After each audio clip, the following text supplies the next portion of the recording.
की तरह हाजिर हैं हम 10 महत्वपूर्ण प्रश्नों के साथ।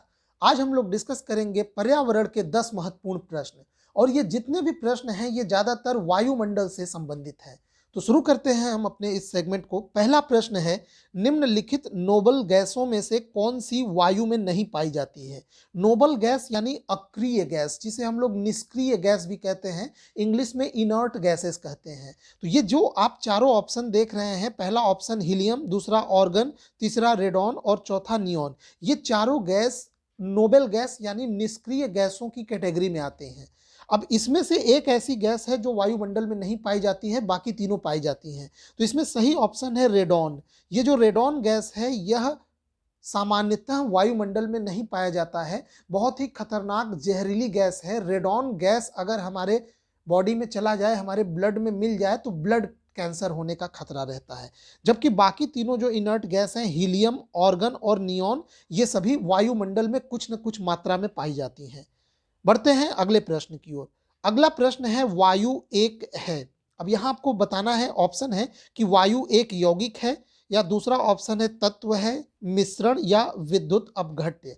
अब यौगिक क्या होता है कि जब भी कोई दो या दो से अधिक पदार्थ एक निश्चित अनुपात में मिलकर एक नया पदार्थ बनाते हैं तब हम उसे यौगिक कहते हैं। तो वायु यौगिक नहीं है, ठीक है। तत्व भी नहीं है, क्योंकि वायु में कई तत्व तत्व प्योरेस्ट फॉर्म होता है, ठीक है। वायु में जैसे कई प्रकार के तत्व होते हैं, वो तत्व गैसियस फॉर्म में है जरूर, जैसे हाइड्रोजन हो गया, ऑक्सीजन हो गया, नाइट्रोजन हो गया। अब ये नाइट्रोजन अपने आप में एक तत्व है, ऑक्सीजन भी अपने आप में एक तत्व है। तो इन्हीं तत्वों का जो मिश्रण होता है वो कहलाता है वायु। तो इसका सी पार्ट सही हो जाएगा, ठीक है। मिश्रण में कोई जो दो या दो से अधिक तत्व किसी भी अनुपात में मिले हो सकते हैं। और ये चौथा ऑप्शन यहाँ पे इररिलेवेंट है। बढ़ते हैं अगले प्रश्न की ओर। अगला प्रश्न है, पृथ्वी के चारों ओर गैस समूह को क्या कहते हैं? अब ये बहुत ही बेसिक क्वेश्चन है और ये क्वेश्चंस मैं अपने से नहीं बनाया हूं, ना ही किसी किताब से लिया हूं। ये जितने भी क्वेश्चंस हैं ये सभी जो प्रीवियस ईयर के जो क्वेश्चन पेपर्स हैं, जो वन डे कॉम्पिटिटिव एग्जाम्स होते हैं, चाहे आप एसएससी, रेलवे, बैंक ले लीजिए, चाहे यूपी ट्रिपल एससी के एग्जाम्स हो गए, बीपीएससी के एग्जाम हो गए, यूपीएससी, यूपीपीएससी, ये जितने भी वनडे कॉम्पिटिटिव एग्जाम्स होते हैं उन्हीं के प्रश्न पत्रों से ये प्रश्न सेलेक्ट किए गए हैं। तो एक बहुत ही बेसिक सा ये प्रश्न पूछा गया था कि इसका आंसर आप सभी लोग जानते हैं, वायुमंडल होगा। बढ़ते हैं अगले प्रश्न की ओर। अगला प्रश्न है, शुष्क हवा में नाइट्रोजन की मात्रा कितनी होती है? इसका आंसर ज्यादातर लोग जानते हैं, 78%। देखिए, मैं आज आप लोगों को एक चार गैसों को एकदम क्रम से बता रहा हूं, इसको आप याद कर लीजिए। सबसे ज्यादा जो प्रतिशत होता है वो नाइट्रोजन का होता है। दूसरे नंबर पे आता है ऑक्सीजन, आप सभी लोग जानते हैं, ठीक है। आप देखिए, पहला क्या हो गया, नाइट्रोजन गैस। दूसरा हो गया ऑक्सीजन गैस, जिसका कि लगभग 21% मान के चलिए, लगभग 21% होता है, ठीक। पहला नाइट्रोजन, दूसरा ऑक्सीजन। अब तीसरा आप लोगों को जरूर याद रखना है, क्योंकि ये पहला दोनों तो सब लोग याद रखते हैं और अक्सर एग्जाम में ये तीसरा पूछा जाता है। तो ज्यादातर बच्चे गलत करते हैं, तीसरा में कार्बन डाइऑक्साइड बता देते हैं, लेकिन जबकि ऐसा नहीं है।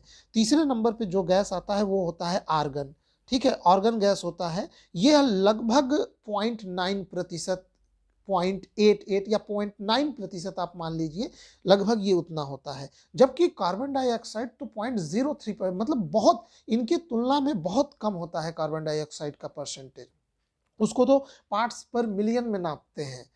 तो यहाँ पे ये तीन गैसेस आप लोग जरूर से याद रखेंगे, बिल्कुल क्रम से, ठीक है। बाकी जो बचा हुआ 0.1% हुआ, उसमें बाकी सभी अन्य गैसेस आती हैं।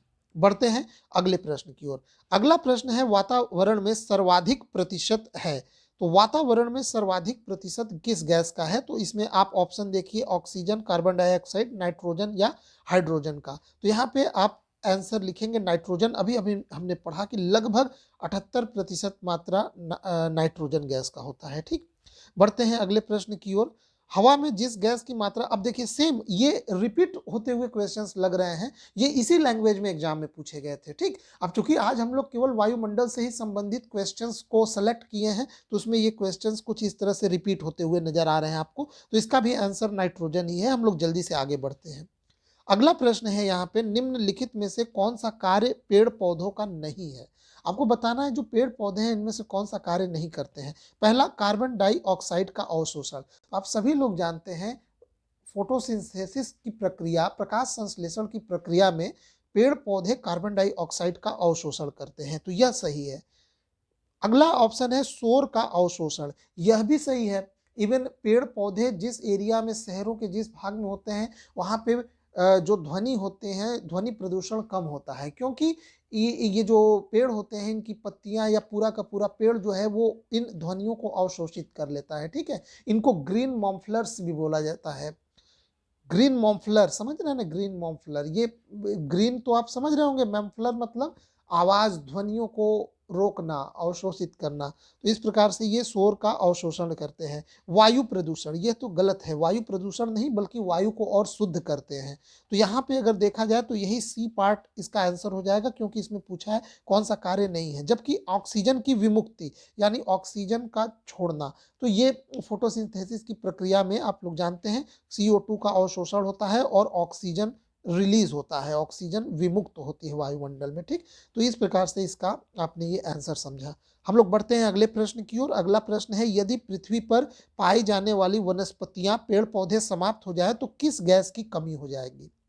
अब यहाँ पे देखिए, आप ऑप्शन को अच्छे से पहचानिए। यहाँ पे एक है कार्बन डाइऑक्साइड की कमी हो जाएगी, तो ये तो गलत है, कार्बन डाइऑक्साइड बल्कि और बढ़ने लगेगा। नाइट्रोजन, नाइट्रोजन का इस कॉन्टेक्स्ट में यहाँ पे इररिलेवेंट है।